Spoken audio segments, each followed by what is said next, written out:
오늘 어떠셨나요? 하루 행복하셨습니까?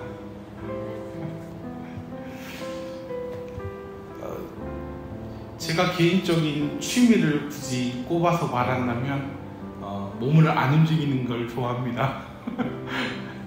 웃자고 하는 이야기고요. 평소에 드라마를 심심치 않게 보는 것 같습니다. 성도님들은 보고 계시나요? 드라마를 좋아하시는 분들 가운데서는 아마 이 단어를 잘 알고 계실 것 같습니다. 막장 드라마 혹시 많이 들어보셨나요? 신조어인 막장하고 우리가 잘 알고 있는 드라마가 합쳐진 단어입니다. 출생의 비밀이나 고부 갈등, 삼각관계, 물질 만물주의, 불륜, 폐륜, 잡다한 이상한 이슈를 가지고 사회에서 일어날 수 있을 법한 사고를 가지고 비현실적으로 아주 자극적인推理를 오르락내리락 하면서 사람들의 이목을 끄는 그런 드라마들을 말합니다. 그 드라마 중에서 가장 인기가 있을 만한 게 무엇일까 생각을 해보니까 출생의 비밀 같은 그런 드라마가 나름 재미있다고 생각합니다. 어렸을 때 누구나 이런 상상 한번 하지 않습니까? 정말 내 엄마 아빠 맞아? 내 엄마 아빠가 맞는데 나를 이렇게 혼을 내? 나에게 이렇게 화를 내? 짜증을 내? 아마 이런 상상들이 우리가 자주 TV를 보다 보니까 나도 모르게 매체를 통해서 듣다 보니까 아주 엉뚱하게 상상을 하는 내용인 것 같습니다. 그런데 어느 날 이런 날이 되면 이게 진짜 현실이었으면 좋겠다 생각되는 때가 있습니다. 엄마 아빠한테 무진장 혼났을 때 진짜 우리 엄마 아빠 아니다. 진짜 우리 엄마 아빠는 이렇게 하지 않아. 여기서 더 나아가기도 합니다. 아마 우리 엄마 아빠는 진짜 엄마 아빠는 따로 있을 거야. 아니 아주 돈도 많고 내 미래까지 보장해 줄 만큼 내가 어느 대기업 회장의 아들일 거야 라는 아주 엉뚱한 상상을 하기도 합니다. 그런데 우리는 너무나도 잘 알지 않습니까? 우리에게 주어진 현실은 이것과는 다르다는 것. 근데 얼마 전에 뉴스를 보니까 이렇게 엉뚱한 상상만큼 엉뚱한 실질적인 일이 하나 있었습니다. 미국의 복권 메가밀리언이라는 복권 당첨자가 나온 겁니다. 그냥 우리가 알고 있는 로또 말고요. 미국에서만 판매되는 건데 이 금액이 지난달 30일 날 1등이 뽑혔는데 금액이 얼마였지? 무려 13억 3,700만 달러입니다. 한국 돈으로 보니까 1조 7,474억 원이랍니다. 오죽 금액이 크니까 역대 두 번째로 많다는데 금액이 너무 많다 보니까 한국에서도 살 수 있었답니다. 자판기로. 수수료까지 떼면 6,600원이라고 하더라고요. 5,000원짜리가. 우리가 생각했던 엉뚱한 상상이 이렇게 현실적으로 나타난 경우도 있기는 합니다. 하지만 그냥 드라마처럼 엉뚱한 상상인 것처럼 그냥 나는 나의 현실에 발 맞추어 살아가는 게 당연한 거겠죠? 그런데 오늘 말씀을 보니까 이렇게 엉뚱한 상상에서만 바라봤던 단어 하나가 성경 구절에 우리의 이목을 끄는 게 한 가지가 있습니다. 바로 13절 말씀에 나온 상속자라는 단어입니다. 나랑 아주 별개의 단어 같은데 상속자. 이게 무슨 말씀일까? 13절 말씀입니다. 아브라함이나 그 후손에게 세상의 상속자가 되리라고 하신 언약은 율법으로 말미암은 것이 아니요 오직 믿음의 의로 말미암는 것이니라. 상속자가 무엇입니까? 다들 잘 아시지 않습니까? 재산이나 기타 재물들 같은 것을 물려받는 것. 우리 그래서 큰 재산 받으면 재산세 내기도 하고 상속세 내기도 하고 하지 않습니까? 그런데 왜 하나님께서 오늘 본문을 통해 우리에게 상속자라고 말씀을 하셨을까요? 본문에서 말씀하는 아브라함의 후손 누굴까요? 바로 납니다. 우리들입니다. 실제로 아브라함을 믿음의 조상이라고 고백하는 사람들 누굽니까? 바로 우리 아닙니까? 우리 아브라함 이야기하면 아브라함은 누구예요? 믿음의 조상이요. 우리가 고백을 하지 않습니까? 바로 그 아브라함의 후손이라는 근거, 바로 믿음에 있다라는 겁니다. 우리가 그 믿음을 갖고 고백했던 그것이 바로 우리가 아브라함의 후손이라는 사실입니다. 아브라함을 믿음으로 고백함으로 믿음의 조상이 되었듯이 우리 역시 믿음을 고백할 때 아브라함의 계보를 이어가는 상속자가 된다는 사실입니다. 그래서 우리는 국적, 인종, 피부색, 성별, 나이 등등을 모두 상관없이 다르지만 다 동일하게 그리스도인들은 아브라함의 후손임이 확실합니다. 그런데 오늘 본문 말씀은 믿음으로 하나님의 상속자가 될 수 있다는 사실을 말씀해 주고 있습니다. 이것은 우리가 기독교 신앙의 핵심인 우리 담임 목사님을 통해 1년 반 동안 들어왔듯이 이신칭의 신앙의 또 다른 표현이라고 할 수 있습니다. 로마서 필자인 바울은 로마서 1장 17절 말씀에 복음에는 하나님의 의가 나타나서 믿음으로 믿음에 이르게 하나니 기록된 바 오직 의는 믿음으로 말미암아 살리라 함과 같으니라 라고 말씀하였습니다. 오늘 본문은 이 말씀을 중심으로 믿음의 상속자가 된다라는 말씀을 하고 있는 것입니다. 본문 16절에는 로마서 1장 17절 말씀을 더욱 명확하게 결론 지어주고 있습니다. 함께 16절 말씀 한번 읽어볼까요? 시작. 그러므로 상속자가 되는 것은 그것이 은혜에 속하기 위하여 믿음이 되나니 이는 그 약속을 그 모든 후손에게 굳게 하려 하심이라. 율법에 속한 자에게 뿐만 아니라 아브라함의 믿음에 속한 자에게도 그러하니 아브라함은 우리 모든 사람의 조상이라.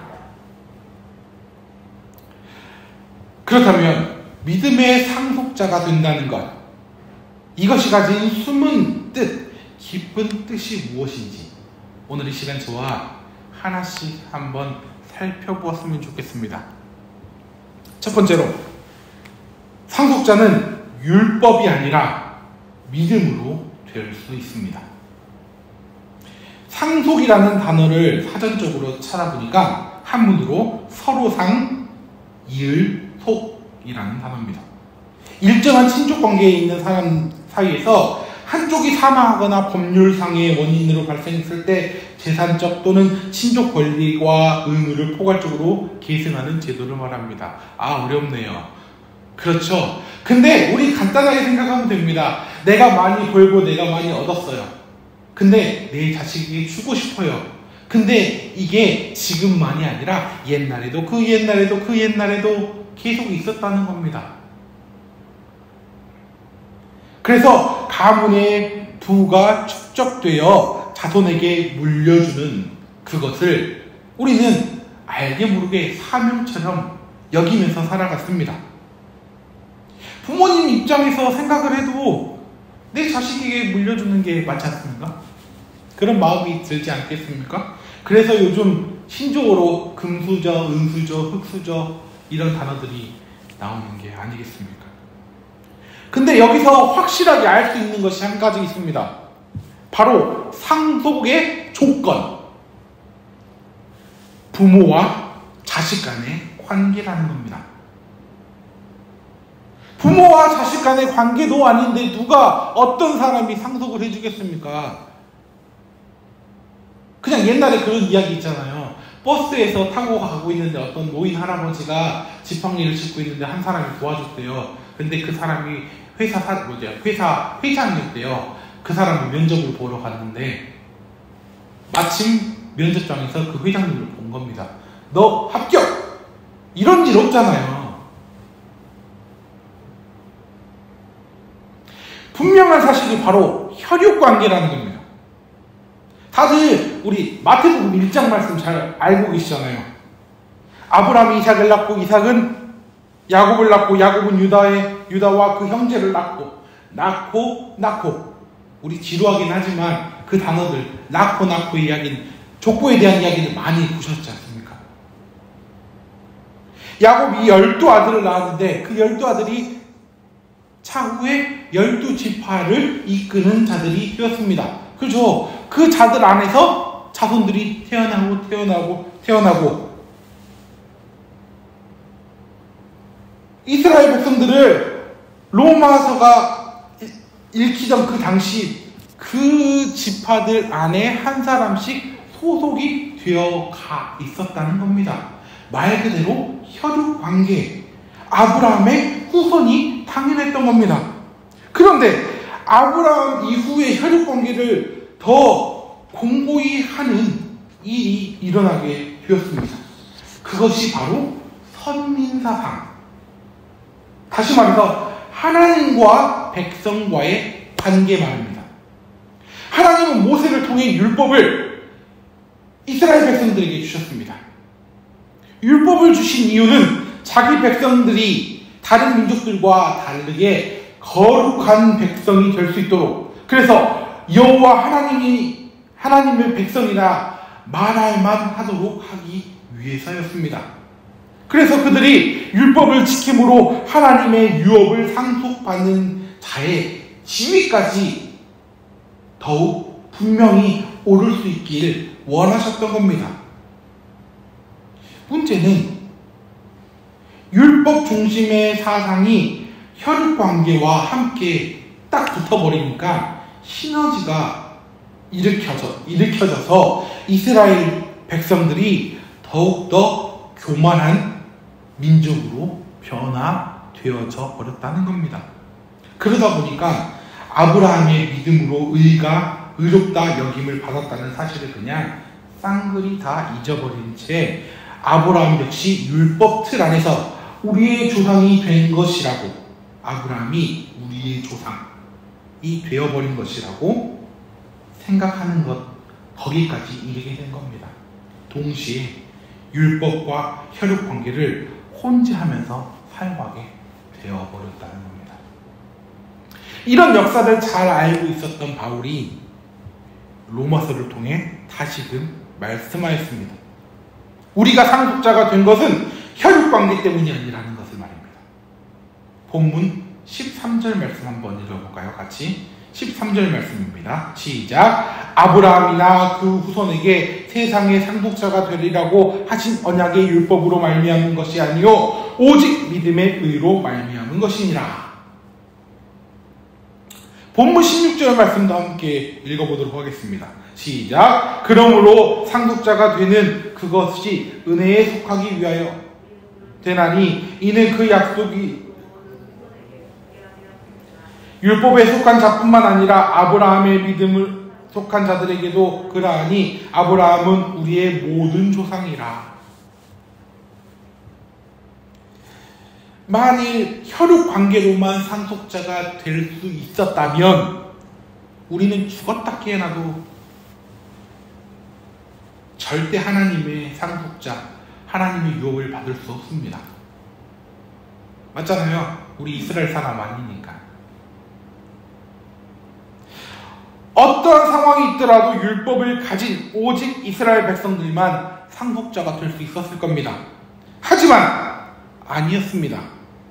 율법이 우리를 가로막고 있어서 혈육관계가 아니라는 원초적인 한계를 절감했지만 이것을 뛰어넘는 아니, 다시 믿음으로 구원을 받는다, 믿음으로 상속자가 된다는 사실을 분명하게 깨닫게 하는 일이 일어납니다.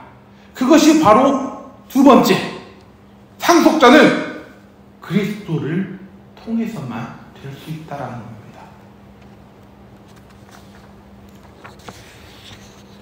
다들 아시다시피 저는 아동부를 담당하고 있습니다. 지난 7월 29일부터 31일까지 제가 담당하고 있는 아동부 친구들과 여름 성경학교를 진행했습니다. 주제의 말씀은 우리는 누구? 복음 라이더스라는 주제였습니다. 아이들에게 있어서 복음은 믿음에서부터 시작되는 게 아닐까요? 내가 믿는 하나님이, 내가 믿는 예수님이 어떤 분이신지 확실하게 깨닫고 믿었을 때 우리 아이들이 굿뉴스, 복음의 전달자, 복음 라이더스가 될 수 있다라는 생각이 들었습니다. 그러면서 이 복음을, 이 믿음을 아이들에게 어떻게 전해줄 수 있을까 고민하게 됐습니다. 하나님의 사랑이, 하나님의 계획이 무엇인지 아이들에게 어떻게 하면 전해줄 수 있을까 하면서 성경에 선지자 2명을 예로 들었습니다. 한 명은 이사야 선지자, 한 명은 미가 선지자입니다. 이사야 7장 14절 말씀입니다. 보라, 처녀가 잉태하여 아들을 낳을 것이요 그의 이름은 임마누엘이라 하리라. 미가 선지자는 미가서 5장 2절 말씀에 이렇게 말씀하였습니다. 베들레헴 에브라다야, 너는 유다 족속의 족속 중에 작을지라도 이스라엘을 다스릴 자가 내게로 나올 것이라. 하나님의 하나뿐인 아들 예수님, 두 선지자의 고백처럼 아무런 죄 없으신 예수님이 이처럼 이 땅에 우리의 죄를 위해 오셨습니다. 그리고 우리의 죄를 짊어지시고 십자가에 달려 죽음을 맞이하셨습니다. 그러나 죽음을 이기시고 부활하셨습니다. 그리고 예수님을 그리스도로 고백하고 믿는 사람들은 구원을 받고 하나님의 나라에서 영원히 살 수 있음을 알려주셨습니다.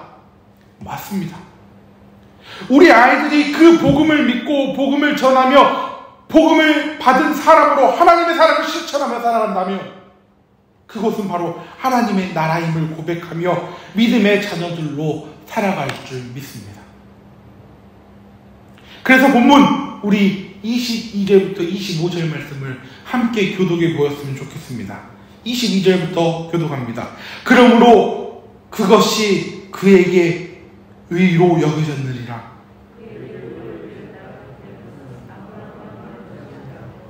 의로 여기심을 받은 우리도 위함이니 곧 예수 우리 주를 죽은 자 가운데서 살리신 이를 믿는 자니라.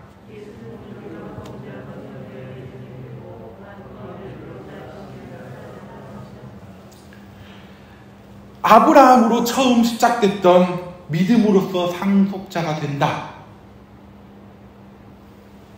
영적인 원리가 지금 예수님을 믿음으로 상속자가 된다 라고 이렇게 연결됐습니다.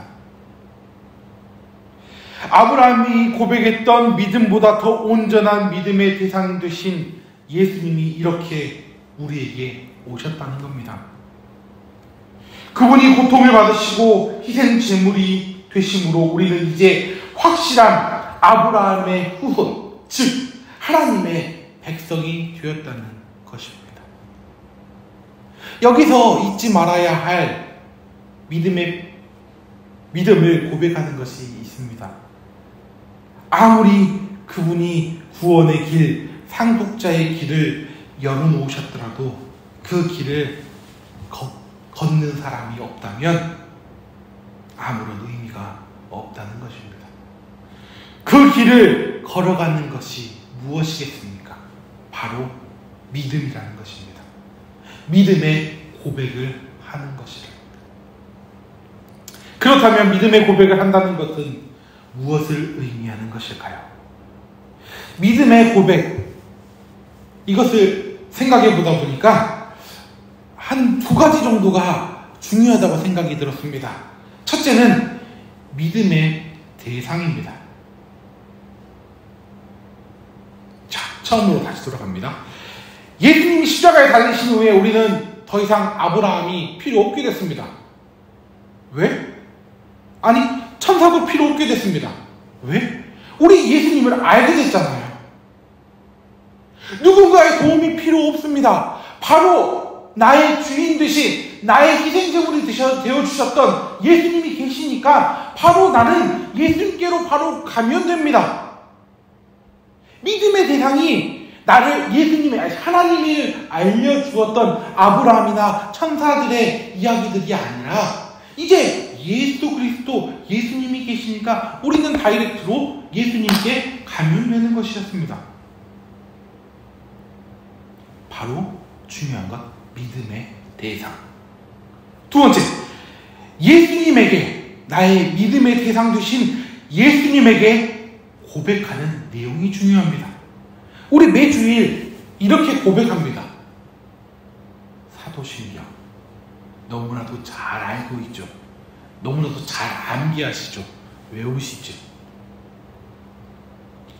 사도신경을 생각해 보았으면 좋겠습니다.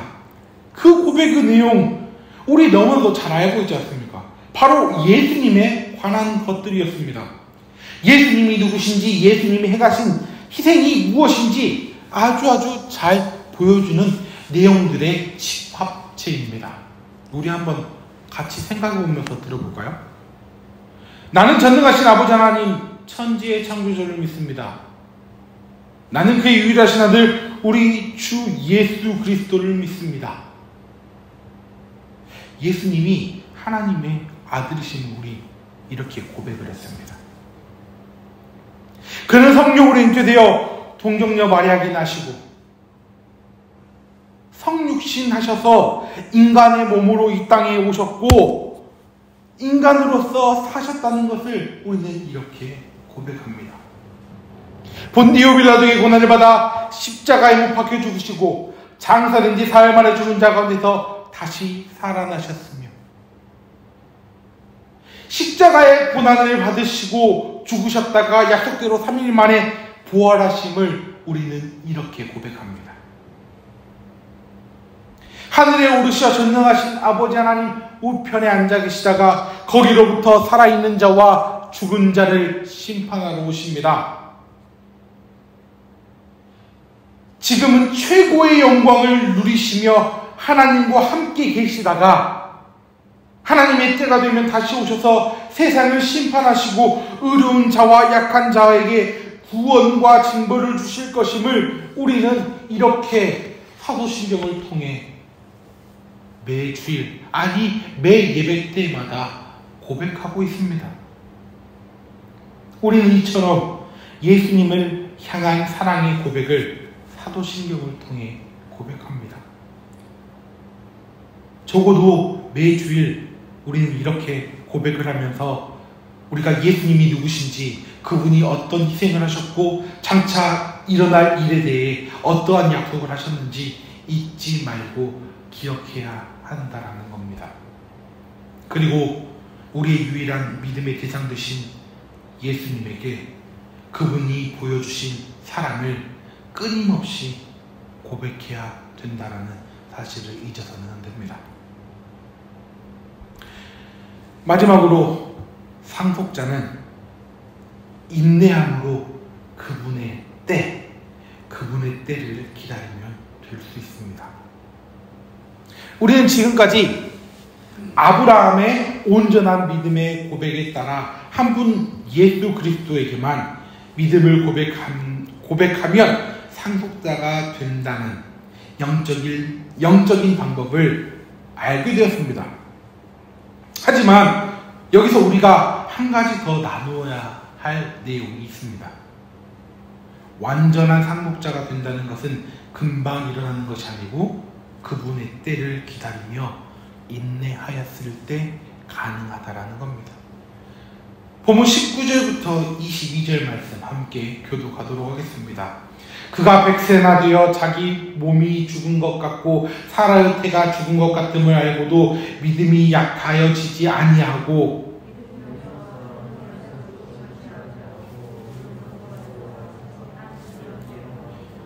약속하신 그것을 또한 능히 이루실 줄 확신하였으니 성경에는 아브라함이 처음 등장했을 때 나이를 기록하고 있습니다. 문제입니다. 아브라함의 나이는 몇 살로 시작했을까요? 70세입니다. 75세입니다. 창세기 12장 4절 말씀입니다. 이에 아브라함이 여호와의 말씀을 따라갔고 롯도 그와 함께 갔으며 아브라함이 하란을 떠날 때에 75세였더라. 와, 성경은 참 친절을 더하셔라. 아브라함의 나이를 알려주었습니다. 주신 사명을 받고 길을 떠났을 나이가 75세였다는 겁니다. 제가 지금 38인데 75세면 상상이 안 됩니다. 할아버지인 것 같은데요. 할아버지의 나이에 사명을 받고 나아갔습니다. 그 사명 기억하십니까?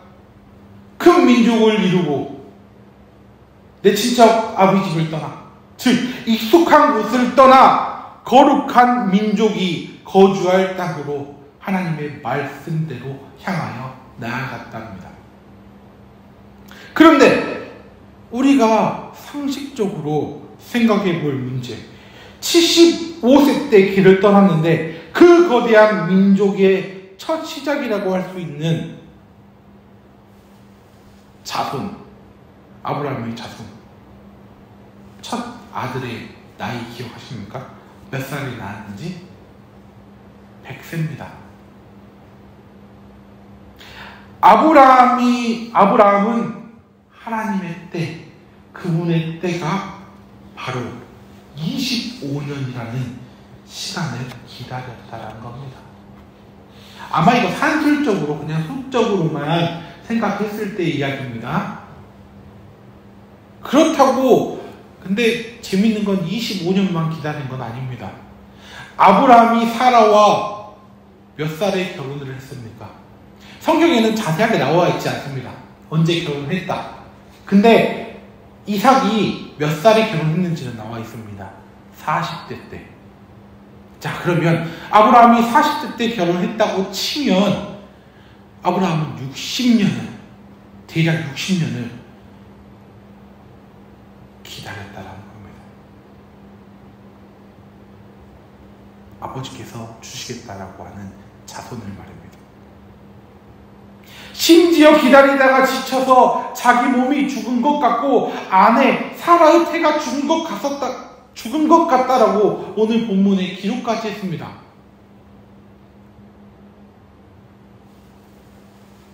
그러나 아브라함은 단 한순간도 하나님의 약속을 의심하지 않고 오히려 믿음을 더 견고히 하여 그분의 때를 기다렸다라고 말하고 있습니다. 사랑하는 제절교회 성도님들, 그래서 우리는 아브라함을 믿음의 조상이라고 말하고 있는 게 아니겠습니까? 우리 주님도 이렇게 아브라함을 인정하셨습니다. 본문 22절의 말씀입니다. 그러므로 그것이 그에게 의로 여겨졌느니라. 사랑하는 제자교회 성도님들, 우리 분명히 기억했으면 좋겠습니다. 하나님의 유업을 받은 자, 영적인 상속자가 된다고 해서 당장 내 수중에 엄청난 재산이 들어오거나 눈에 띌 만한 변화가 생기지는 않는다는 사실을 기억하시길 바랍니다. 실제로 세상에서 이루어지는 상속을 받는다고 해도 당장 내 삶이 변화되어지거나 내 위치가 바뀌어지거나 하지 않는다는 겁니다. 우리는 그분의 때를 기다려야 합니다. 주님의 날이 임해야 한다라는 겁니다. 이미 늦은 죽어버린 육체, 이미 끊어진 오래된 여성이 태었지만 사라에게도 주님은 아들을 주시지 않으셨습니까? 주님의 구원의 날이 반드시 올 줄 믿습니다. 그래서 우리는 내 인내의 시간을 보내야 한다는 겁니다. 그리고 반드시 그 인내에 보답하시는 하나님의 은혜를 경험하게 될 줄 믿습니다. 마지막으로 이 말씀을 끝으로 설교를 마무리했으면 좋겠습니다. 로마서 14장 8절 말씀입니다. 우리 함께 찾아볼까요? 로마서 14장 8절 말씀입니다.